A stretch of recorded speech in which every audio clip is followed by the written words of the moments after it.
Hello, Sagittarius. Welcome to Ula Tea Leaf Readings. My name is Lenor, and today I'm going to be reading your tea leaves. All right, welcome. So, Sagittarius, right off the bat, we're going to just absolutely talk about this card that we have over here, right? Every reading, as I am setting up, as I am doing the tea, I'm getting it steeped and so on and so forth. I don't choose a card. I pull a card, right? It chooses me. That's what we should say. And today we have the Death card, okay? And let me just say, I don't want you to freak out. If you are an advanced tarot person, if you are somebody who dabbles, if you are somebody who has really no, foundation or understanding of tarot, but you maybe are open to it or think it's neat, well, this is a tea leaf reading channel, so you're in the wrong place. No, I'm kidding. We obviously have some tarot cards around. You might know that the Death card is about things ending, right? Or you might not. You might have seen it on a movie or a TV show or, just in popular culture, zeitgeist, so on and so forth. And you might be worried. What does this mean? Is somebody in trouble? Is somebody ill? Well, I would say for me anyways, when I read, so very often the Death card is about transition.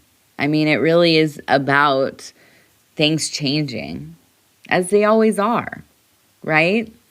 So it's nothing to fear. The one thing I will say is that with the Death card, it feels very final, right? This is like a decision that is made or something that happens in your life that comes to sometimes an abrupt ending. There's not a lot of choice in this matter. Now, if it was the Hanged Man card, then I would say, yeah, you have a choice here to make this sacrifice, to, rid yourself of this thing. You have to let it go. But with the Death card, it's different. This could be that, yeah, you're watching it build up. You know it's coming. You know that it's going to end soon. On the other hand, it could be that, man, you just wake up one morning and the whole world is different. Everything that was is gone. Now, I'm not saying that's what's going to happen. Please don't worry about that. That's usually a rarity. And if you are in your Saturn transit, it might be intensified. Now, we are in Saturn retrograde, so maybe even more so than it usually would be if you are in your, your return, your Saturn return. Okay, now, let's see. Okay, let's turn this over and take a look. We're going to get going here. And I want to say thank you for deciding to click on the reading. And if you want to like, subscribe, or leave a comment, I would love to hear from you. Absolutely. And if you have a prayer request, definitely put that in the comments. And or you can email it to me over at ulaishere@gmail.com.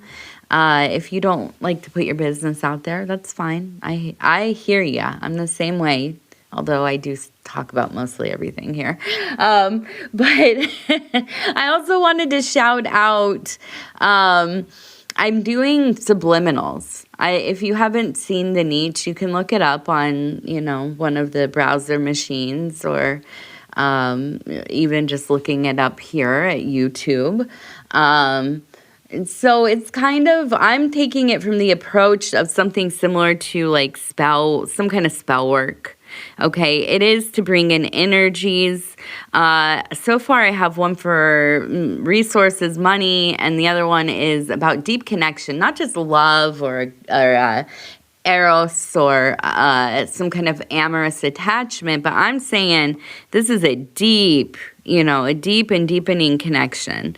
And so that's what that one's for. Today I'm also going to put out, or I guess it will be yesterday when this reading comes out, there will be one out for attracting fresh water into your life. I know that sounds silly, but to have access to clean, usable water that you can ingest. Let me just stop here. Moment of silence. Something that we all need to be thinking about in these years to come. Okay, let's get back to our reading. Let's see here. So, we have this really interesting, this reminds me so much of the lighthouse, seeking the beacon, right? Going towards that thing that is going to reveal, to illuminate, to guide you through safety in the night. Now, the feeling of the lighthouse, you can think of it as a pillar in the storm. You can think of it as a guiding light in the darkness. You can think of it as, well, yeah, the meeting of this very kind of phallic symbol and the sacred waters. There's also salt in there, usually, right? Now, there are lighthouses like on lakes, freshwater lakes, of course, like the Great Lakes and big bodies of water like this. We're thinking of, well, the ocean right now. Now, I do feel like there's been some kind of pilgrimage towards this thing. Okay, now you can see that here would be the lighthouse. Here is the person right here, head, body, legs, holding. It looks to me like an anchor. Over here, it looks like we have, to me, it's like almost like a stream of stuff, right? And I feel this real energy, and this is interesting because over here this looks like a windmill a little bit. The windmill to me represents seeking some kind of creative outlet. I think of like Don Quixote, of course, but this kind of wandering, meandering, I'm like in a state of writer's block, or I just, I can't grasp on to those archetypal things or those, flows of patterns and symbols, and I just can't get into that unconscious space intentionally to draw in my inspiration. And so here I am out there wandering with my donkey and my friend, my homie over here, and we're wandering and we're wandering and we're looking. Now, I do feel like there is a sense of not finding that thing. And I feel like this is why you are in this place where you are in the night side, where you are maybe feeling or had been feeling kind of listless or kind of disenfranchised, not having direction, feeling like I cannot for the life of me get locked into anything. I can't even begin to think about like what is next for me because right now is too much. And it starts to get harder and harder to get out of bed in the morning, to talk yourself into putting that smile on your face and facing the day and the feeling of sinking, the sink. That's right, the low place, I think of myself when I get into not just melancholy, but I mean the deep depressions, which I deal with a lot of like really deep grief. I've had a lot of death in my life. And just a lot of the trauma, abuse, this kind of thing. And so I do. I don't know. Sometimes I get into these places and it's, like I've had to go to the hospital, type of stuff for weeks and weeks. Now, when I was younger, I'll just say when I was in my early 20s, and yeah, and I think of myself, even just thinking of it now, it's like being the lady of the water, right? I always felt like I was in this lower sunken place. I could see the world out there, but there was like this distortion between, and people could come and they could talk to me and they could look down at me and they could, say, hey, it's easy, just here, grab my hand, I'll pull you out, but it's always slipping, and you start to even get to a point where you don't even want to see the people anymore. You don't want them to try to help you because nothing helps. You're stuck there. If that's what it feels like, you have no idea what it would ever even feel like to be on the day side again, to be out of that hole, to be, walking among the living, feeling like you are a part of life and part of the flow of energy and the doings of being human. You get into these low places, you feel left out, you feel isolated, alienated, unable to get to where you want to be, right? Back to yourself. And so I feel like this is your big movement, the big push to get out of that place, to save yourself, because that's really the only person that can. And I know that sounds so harsh, and I say it as a person who has been through it, and that's not to discount support and love and to have people around you. Of course, these things, we need them. We're social beings. We're social beings, for better or worse.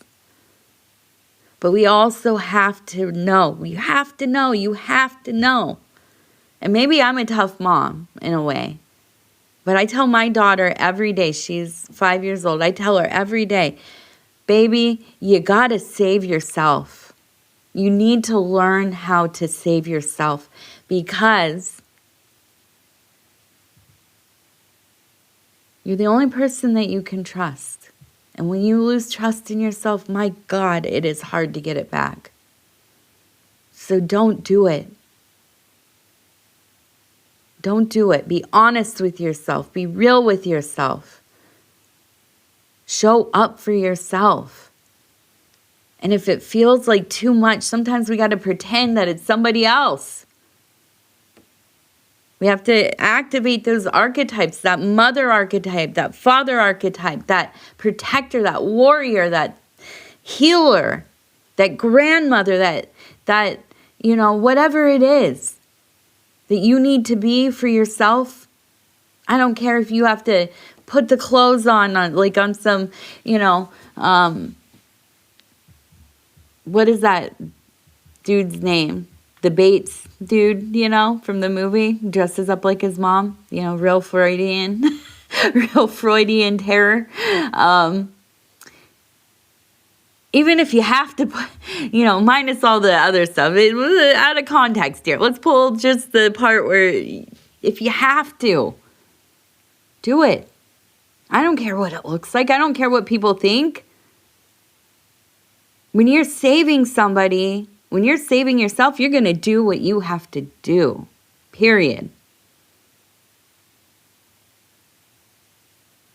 And I feel like you are in that place where you are. You're waking up to it. You're saying, you know what? I'm going to find that lighthouse. I'm going to use that salty, sacred water to absolve myself, the salt, it just absolutely eats away at things.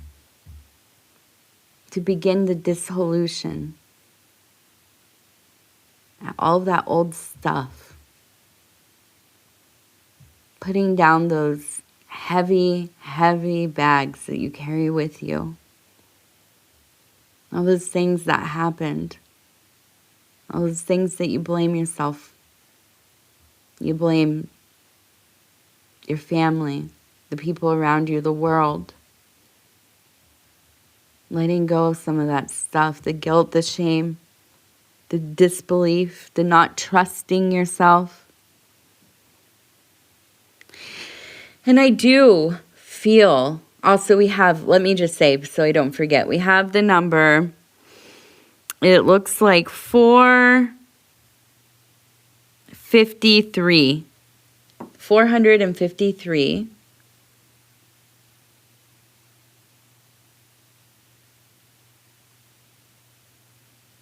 And I feel like as you are in this place, you are lifting yourself.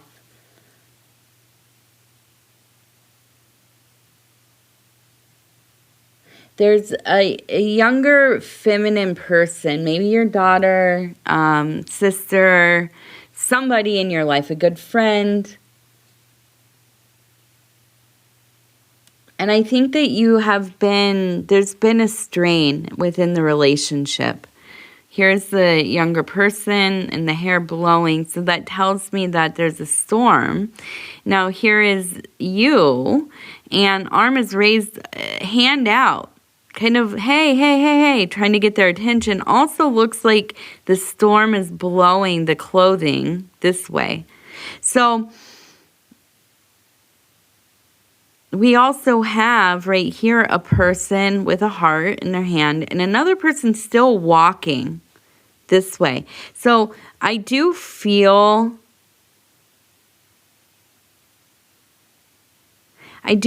like this is going to take some work, because whatever has happened, if maybe, I don't feel like it's anything malicious, but I feel like you've gone through a period of time where you have not been showing up, not for yourself and not for anybody, really. I don't think that, like you RSVP'd like 4 months ago, and now the thing comes around and you're in a completely different emotional state, psychic state, and you just don't want to go, so you don't go. And this happens like once or twice or 3 times, and you stop getting the invites. They stop texting, they stop calling, because you are showing them, right, through your actions, that you are not prioritizing your connection, your relationship. But I don't know that you have talked to them deeply about what is going on with you, because you are really good at smoothing over how you appear to other people, because you don't like to be a burden. And that's what I think. Now, I do feel like as you are rising out of this, there is a sense of, okay, now I can kind of see from a different perspective why this person might have shut down on me. They didn't ghost you. They aren't mad at you. They might be hurt. But I think that if you are comfortable, of course, but if you can just say it, just say it. I'm a Virgo, and I'm an oversharer, and I am, I have ADHD, I'm on the spectrum, I'm also just, an odd one, I guess is what an odd one. I don't always like to say how I feel, because sometimes it's like, this is going to cause a problem if I say this, or I just realize I don't really need to share how I feel. Not everybody needs to know how I feel all the time. Although I like to know how people feel all the time. That's part of just, who I always want to know. How are you feeling? But I can't stop myself from saying like, oh, wow, that makes me so sad, or I am so hurt by this, or my poor husband, he knows how I feel from moment to moment, I'm sure, both by just observing me, because he's, obviously very perceptive, but I will say it over and over. So I am perplexed when somebody cannot or will not tell you how they feel, but I also get it. And I think for the most part, most people, maybe, I don't know what it is, why they don't share how they're feeling, or, just straight up right in the moment say, yo, this made me uncomfortable. Hey, I don't like this. Or, you know what? This is like very emotional, sentimental. This hits that place, whatever it is. But I feel like if that is difficult for you, and there's no judgment. I feel like I'm all about that, reading the Stoic stuff, because, baby, this girl over here needs to be like 3 clicks, 4 clicks, maybe a little more stoic sometimes, So there's no right or wrong. We're all different. But I do feel like for you in this situation, finding a way to open up and just say, like, look, dude. Look, my love. Look, beloved one. Look, whatever their name is. I love you. I'm sorry. I dropped the ball here. I've been out at sea. I have not known how to get back. I didn't know what to say. I was hurting. I would like to try to mend this. What can we do going forward? I would like to spend some time with you and I, and if things feel too much, too big, like, you don't want to make any, like, lofty plans, then let's sit down and have a meal. That's too much? Okay, let's sit down and, have a glass of ice water and look at each other, and we don't have to say too much, but I want to be near you. I want you to know I want to be near you. This wasn't about you. I think it can be really hard to say this kind of thing to somebody. I mean, it depends on how close you are, too, of course. But I think that this is the key right here for you. I feel like this is and we have the person on the horse here offering the heart. Now, they're walking away a little bit, but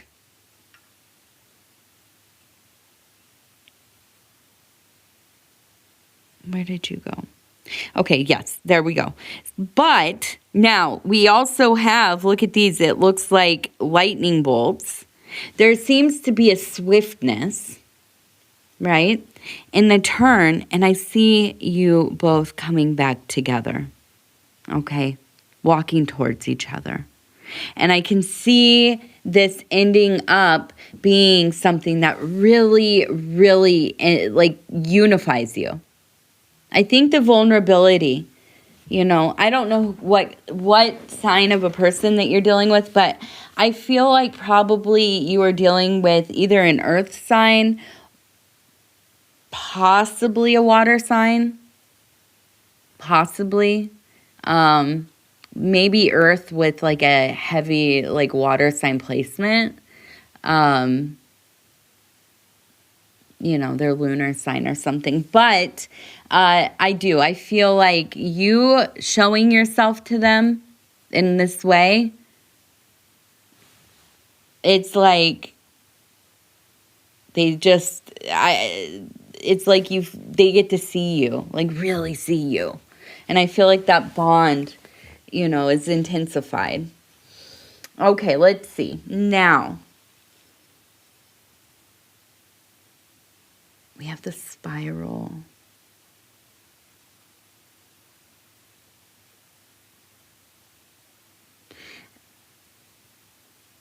Okay, so you're going to have 2 choices.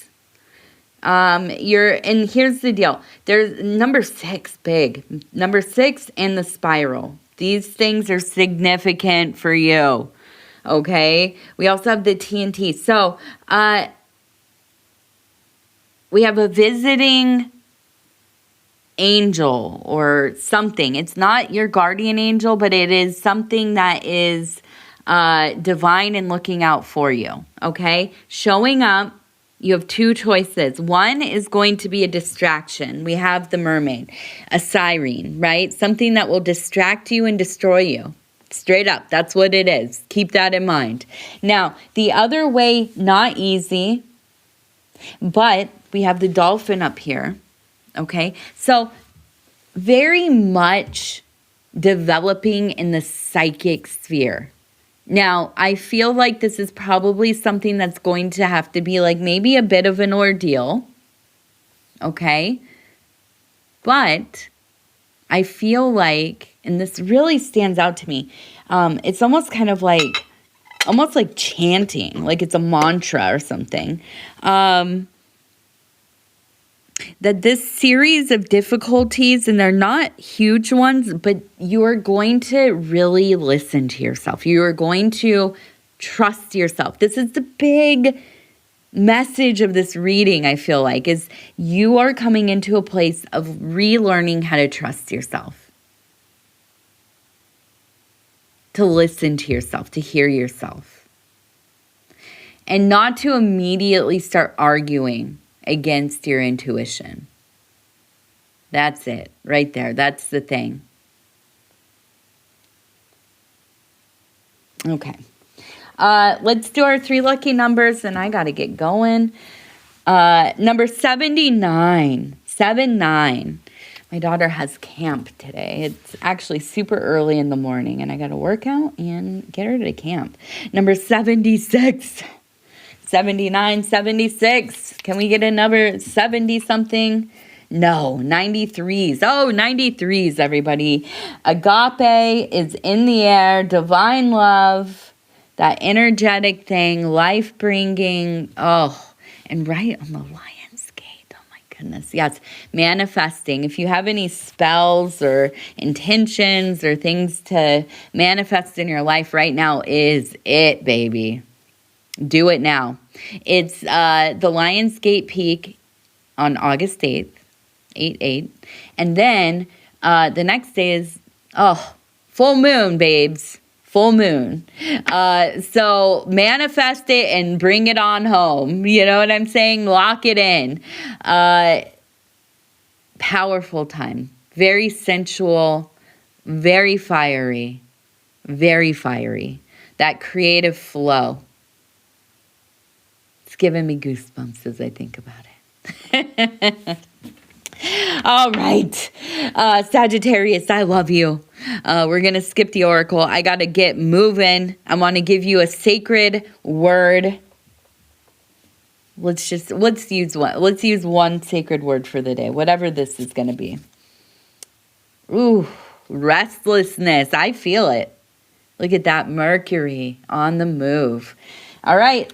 Let it be your greatest superpower today. You are shifting. You are restless. You are feeling that burning in that root place, right? In that core place in your body. And it is burning, and it is burning, and it is starting to grow. And it is growing, and it is overtaking you. It is reaching your elbows and your fingertips and your lips and your eyes and your toes and your feet, the sole of your feet. You are dancing. You are beautiful. You are beloved. You are gorgeous. You are gorgeous. Spin. Spin and whirl and whirl. It is love. It is love. All right, Sagittarius, we're going to talk soon. If you want to like, subscribe, or leave a comment, I'd love to hear from you. Other than that, again, I'm going to say, I love you. I got to go change, and we're going to talk in a few days. Take care of yourself. Good night. Good day. Bye-bye.